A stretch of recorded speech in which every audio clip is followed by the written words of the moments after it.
Bom estarmos juntos mais uma vez para estudarmos a palavra do nosso Deus. Estamos estudando a Bíblia toda e já chegamos aos livros poéticos do Velho Testamento. Já podemos ver que os livros poéticos falam diretamente ao coração do povo de Deus. O primeiro dos 5 livros poéticos é dirigido ao povo de Deus quando está com o coração ferido. Corações feridos. Era isso que Deus tinha em mente quando escreveu o livro de Jó. Muitas pessoas acreditam que esse seja o livro mais antigo da Bíblia e que, na verdade, tenha sido escrito antes do livro de Gênesis. Os estudiosos parecem não ter certeza sobre a data em que o livro de Jó foi escrito ou quem o escreveu. Alguns suspeitam que tenha sido Moisés. Para muitos não importa quem tenha sido o autor. Podemos dizer que provavelmente ele também passou por uma experiência difícil, semelhante à que é descrita no livro de Jó. A idade de Jó indica que o livro foi escrito durante a época dos patriarcas. Existe o consenso de que o livro de Jó é uma das ilustrações mais importantes de um dos versículos do livro de Mateus, capítulo 5, onde Jesus começa o Sermão do Monte. No versículo 4 desse capítulo, Jesus deu sua segunda bem-aventurança. Bem-aventurados os que choram, porque serão consolados. O livro de Jó também mostra aos de coração ferido que é necessário dar 3 passos, que levarão à bênção e ao consolo, que Jesus prometeu aos que choram. Primeiro passo. Se você quer experimentar a bênção e o consolo que Jesus prometeu aos que choram, deixe que o choro leve você ao lugar onde você fará as perguntas certas. Quando o coração de Jó estava ferido, ele fez as perguntas certas. No livro de Jó encontramos a ilustração do segundo passo que você deve dar, se quiser descobrir a bênção e o consolo que Jesus prometeu aos que choram. Deixe sua tristeza levar você ao lugar onde você fará as perguntas certas e então ouça as respostas de Deus a elas. Deus respondeu as perguntas feitas por Jó. Quando você estudar o livro de Jó, procure observar as perguntas que Jó fez e as respostas que Deus deu a ele. Assim você descobrirá a mensagem de Deus para os feridos de coração. Quando você passa por sofrimento e tristeza que levam você para o lugar onde você faz as perguntas certas e deixa que o seu sofrimento leve para o lugar onde você ouve a Deus, então o próximo passo é óbvio. Acreditar nas respostas de Deus às perguntas certas. Esse é o terceiro passo que o livro de Jó nos inspira a dar para que descubramos a bênção e o consolo que Jesus prometeu aos que choram. Creio que quando você acredita nas respostas de Deus às perguntas certas, você experimenta a bênção e o consolo que Deus prometeu aos que choram. Se você quer descobrir sobre o que Jesus estava falando quando disse, bem-aventurados os que choram porque serão consolados, pergunte, ouça e creia. Em Eclesiastes 7:2, lemos um versículo muito semelhante à segunda bem-aventurança. Está escrito, é melhor ir a uma casa onde há luto do que a uma casa onde há festa. O restante do capítulo falará mais profundamente sobre essa afirmação, explicando por que é melhor ir a uma casa onde há luto do que a uma casa onde há festa. Um dia você vai morrer e é melhor começar a pensar sobre isso. Portanto, é por isso que é melhor ir a uma casa onde há choro do que a uma casa onde há festa. Lembre-se que, de acordo com as Escrituras, a poesia é a linguagem do coração e que o coração é o homem interior. Esse homem interior foi criado à imagem e à semelhança de Deus e é eterno. Durante toda a sua vida, Deus faz com que o seu homem interior seja moldado, cresça e se desenvolva, preparando-o para o seu estado eterno. Faça uma breve retrospectiva da sua vida e diga quais foram os momentos em que o seu homem interior esteve mais próximo da imagem daquele que o criou. Quais foram as experiências que o aproximaram de Deus e do seu sistema de valores e que desenvolveram e prepararam o seu homem interior para o estado eterno, o estado em que o seu homem interior viverá por toda a eternidade com Deus? Foi a casa em festa que fez isso a você? Ou foi o cenário de uma festa? Ou foi nos tempos da fartura, quando tudo ia bem? A maioria de nós vai admitir que os períodos em que nosso homem interior cresceu mais foram aqueles períodos em que estávamos sendo testados. Foram aqueles tempos de sofrimento, Talvez tenham sido aqueles tempos de doença ou quando você foi informado que iria morrer. Por que as pessoas ficam tão sérias e formais em um velório? A seriedade da ocasião está no fato de que um dia a morte acontecerá para nós. Não há dúvidas de que um dia todos nós morreremos. A única coisa que muda é quando, onde, como e para quê. Todos nós morreremos, mas não pensamos nisso, não vivemos pensando que vamos morrer. Vivemos constantemente negando esse fato. Vivemos com o mito de que somos invencíveis e que viveremos para sempre ou que voltaremos sob outra forma. Mas esse nosso menino exterior não vai viver para sempre, não. Deus quer que vivamos de acordo com seus valores. Deus quer que nosso homem interior cresça e esteja preparado para o estado eterno. Foi isso que Jesus disse: bem-aventurados os que choram, porque quando você chora é mais fácil se alinhar, ou alinhar seus valores aos valores de Deus. A sua vontade fica mais alinhada com a vontade de Deus. É por isso que Deus diz: bem-aventurados os que choram. Isso é um desafio para nós. Esse é o tema do livro de Jó. O livro de Jó é a história de um grande homem, um homem de Deus, um homem espiritual. Deus permite que um grande homem consagrado e espiritual sofra. Como resultado desse sofrimento, esse grande homem consagrado e espiritual torna-se um homem melhor. Deus usa a ferramenta do sofrimento para fazer de um homem bom um homem melhor. É essa a essência do livro de Jó. Precisamos da mensagem de Jó porque hoje existe uma teologia que está muito longe de ser bíblica. Essa teologia é chamada de teologia da prosperidade. A teologia da prosperidade diz que Deus não quer que seu povo fique doente jamais. Deus não quer que seu povo sofra, Deus não quer que seu povo seja pobre. A teologia da prosperidade diz que se você tem uma doença crônica ou vive em constante pobreza, não está aplicando os princípios do reino de Deus. Você não é uma pessoa espiritual se estiver doente ou se for pobre. Isso é um absurdo, é falso e não se enquadra com a Bíblia.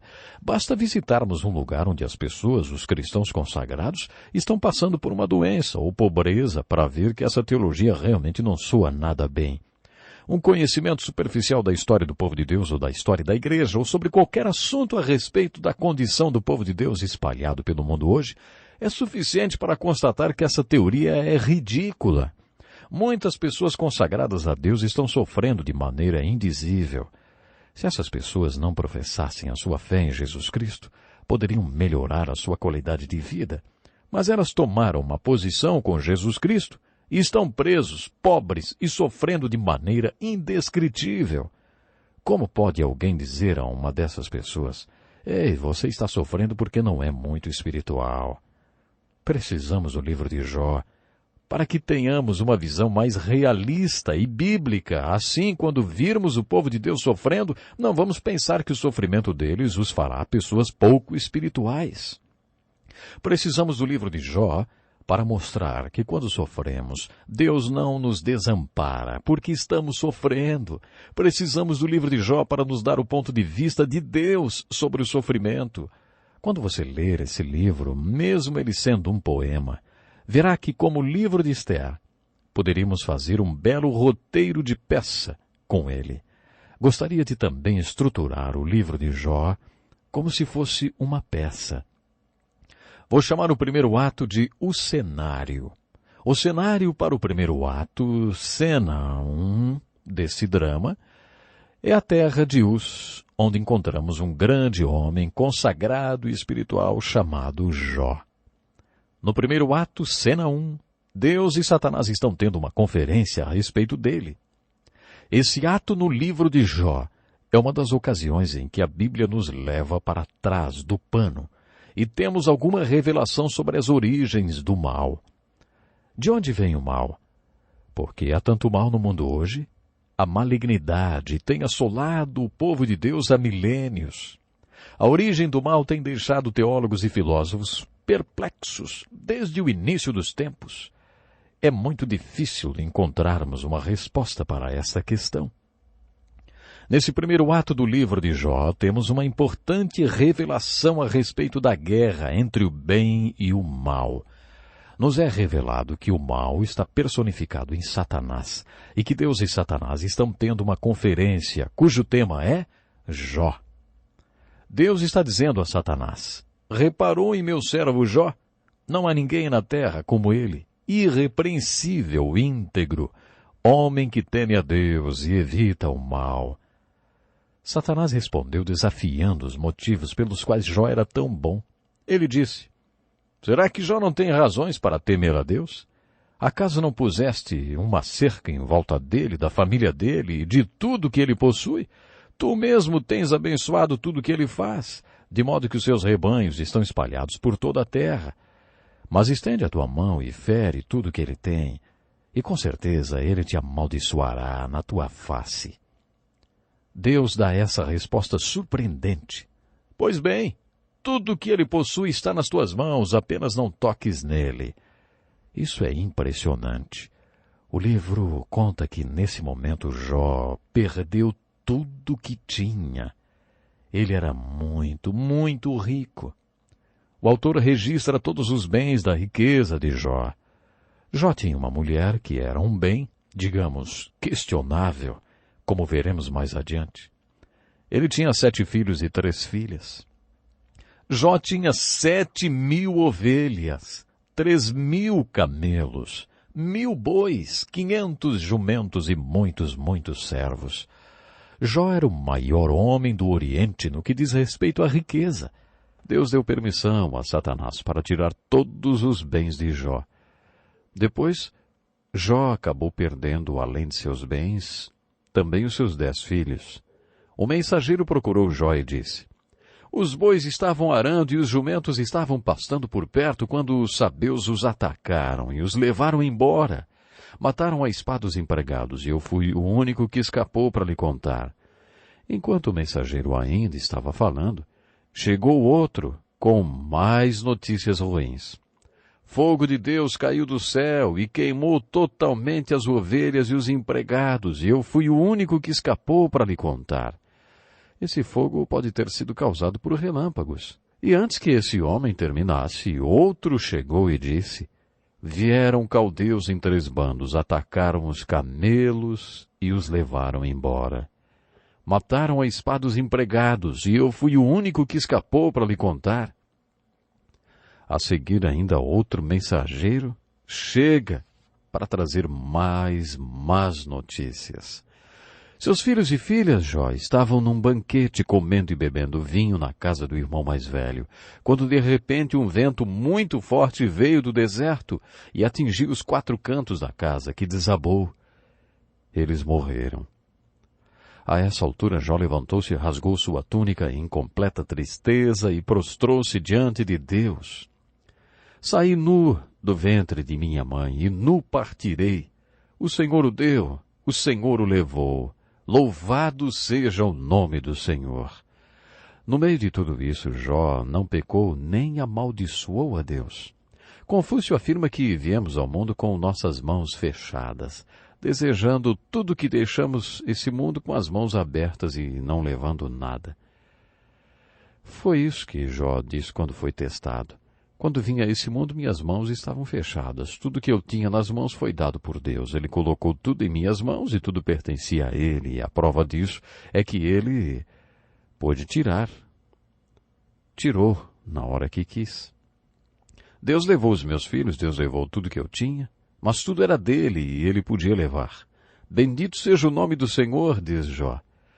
Ele adorou a Deus. Jó passou no teste de uma maneira brilhante. Ele exaltou a Deus. A maneira como Jó perdeu todas as suas possessões é intrigante. A maneira como Jó perdeu alguns de seus bens é denominada pelas seguradoras como caso fortuito ou atos de Deus.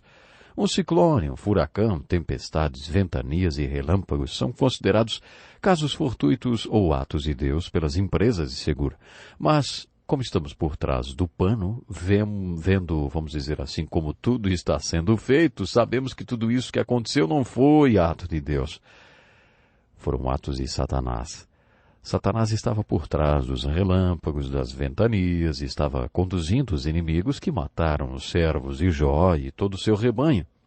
O livro de Jó revela que todos esses atos não foram atos de Deus. Jó passou no teste de maneira brilhante, mas usando outra metáfora, esse teste foi apenas o primeiro tempo do jogo. O primeiro ato possui mais uma cena.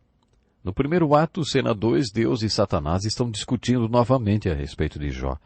Deus diz a Satanás: "E aí, reparou no meu servo Jó? Ele se mantém íntegro, apesar de você me haver instigado contra ele para arruiná-lo sem motivo." Aí Satanás responde: "Pele por pele, um homem dará tudo que tem por sua vida. Estende a sua mão e fere a sua carne e seus ossos, e com certeza ele te amaldiçoará na tua face." Nesse ponto, o livro de Jó apresenta uma verdade surpreendente. Os teólogos chamam de vontade permissiva de Deus. Deus responde a Satanás: "Pois bem, ele está nas tuas mãos. Apenas poupe-lhe a vida." Mais um conceito impressionante. Pode parecer que Deus está dando permissão para Satanás torturar Jó. O que é torturar? Certas pessoas são especialistas em fazer as suas vítimas sofrerem, né? Essa capacitação para torturar implica em fazer a vítima sofrer até o limite da capacidade humana sem causar sua morte. É isso que Deus está permitindo que Satanás faça a Jó. Apenas poupe a vida dele. Esse foi o único limite que Deus estabeleceu para Satanás. Jó adoece de uma enfermidade horrorosa. Alguns estudiosos acham que era elefantíase, um tipo de câncer de lepra, que deixa a pele com volume e cor alterados, provocados por feridas internas que deixam a pele como a de um elefante. É uma doença grotesca. Jó sofre muito, muito, até o limite que um ser humano pode suportar. Jó não vai tão bem no segundo tempo como foi no primeiro. Ele está deprimido, incapaz de reagir. É quando a esposa de Jó demonstra ser um bem questionável.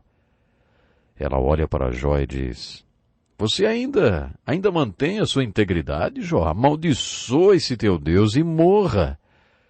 Que conselho animador, hein? A mulher de Jó deve ter sido uma companheira e tanto. Jó vira-se para sua mulher e dá a seguinte resposta: "Você fala como uma insensata. Aceitaremos o bem dado por Deus e não o mal?" Com essa pergunta, Jó quis dizer: o que um homem deve esperar das mãos de Deus por ser bom? Há muitas perguntas no livro de Jó. Essa é, sem dúvida, uma das mais profundas. Todo o livro de Jó responderá essa pergunta para nós. Jó é um homem bom. O que ele deveria esperar das mãos de Deus por ser bom? Jó está no meio de todos aqueles problemas com as mãos vazias, fazendo essa pergunta: o que devo esperar que Deus coloque em minhas mãos? Nesse momento, baixam as cortinas do primeiro ato. Chamei o primeiro ato de o cenário. Chamarei o segundo ato de o compartilhar. No final do primeiro, aí tomamos conhecimento que Jó tinha 3 amigos. Esses 3 amigos tomam conhecimento do sofrimento de Jó. Entram em contato uns com os outros e resolvem fazer um plano. Eles viajam para o lugar onde Jó mora. Quando chegam na casa de Jó, percebem que seu sofrimento mudou tanto sua aparência física que nem o reconhecem. Eles choram de tristeza quando veem que o sofrimento de Jó é tão intenso. Sentam-se com ele durante 7 dias e 7 noites e não dizem uma palavra sequer. Ficam só sentados, em triste silêncio. Mais tarde, Jó conta a seus amigos que o silêncio deles foi o maior consolo que eles lhe deram.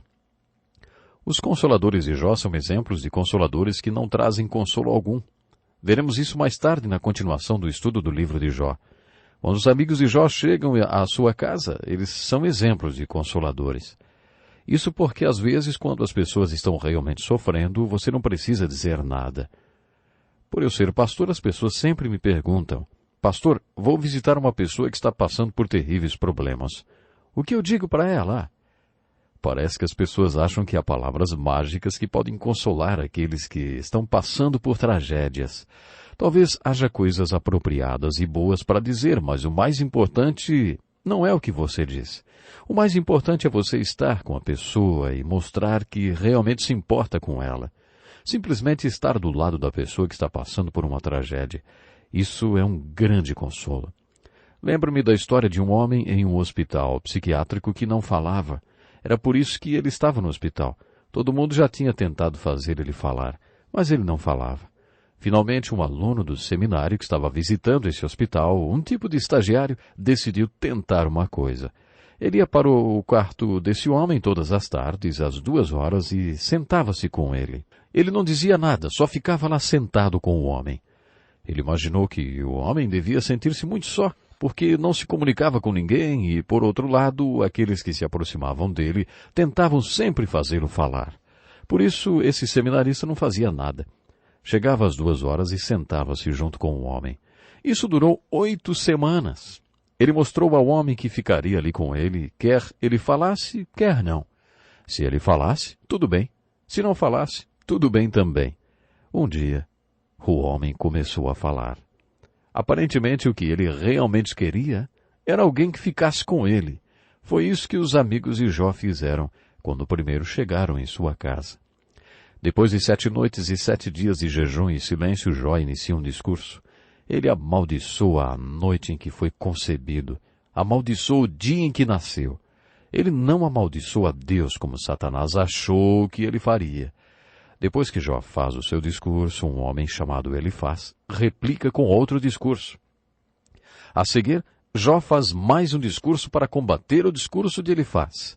Depois outro amigo chamado Sofar faz mais um discurso. Jó também combate esse discurso com outro discurso. Então o terceiro amigo, Bildade, faz um discurso que Jó também replica. E nessa ordem cada um deles faz cerca de 3 discursos. E todos esses discursos compõem a maior parte do livro de Jó, a qual eu chamo de O Compartilhar. Todos esses amigos de Jó são homens mais velhos, como ele, considerados homens sábios. Eles são homens espirituais, religiosos e que já aprenderam muito. Todos eles compartilham um reservatório imenso de experiências. Eles tentam compartilhar com Jó o dilema do seu sofrimento. Antes de continuarmos o estudo dessa parte do livro de Jó, gostaria de fazer uma observação muito importante. No final do livro, Deus faz um comentário a respeito dos discursos de Elifaz, Bildade e Zofar. Deus diz aos amigos de Jó: Ei, vocês erraram em 2 coisas. O que vocês disseram a meu respeito estava errado, e o que vocês disseram a respeito do meu servo Jó também estava errado. Por isso, quando você, ouvinte, ler os discursos desses 3 homens, faça-o já sabendo a ideia deles sobre Deus e sobre Jó. Eles estavam errados. No livro de Jó você encontra os discursos dos 3 amigos de Jó, mas lembre-se que Deus disse que eles estavam enganados. Quando você ler esses discursos, não use uma frase solta no discurso deles como seu versículo preferido, porque a verdade não está nesses versículos, mas no final da história. Enfim, eu gostaria que você pensasse nisso, porque essa história mostra que Deus tem um cuidado muito grande por nós. E o livro de Jó é para os corações feridos. Talvez você esteja com o coração ferido, mas saiba, Deus se importa muito com você. Até o próximo programa.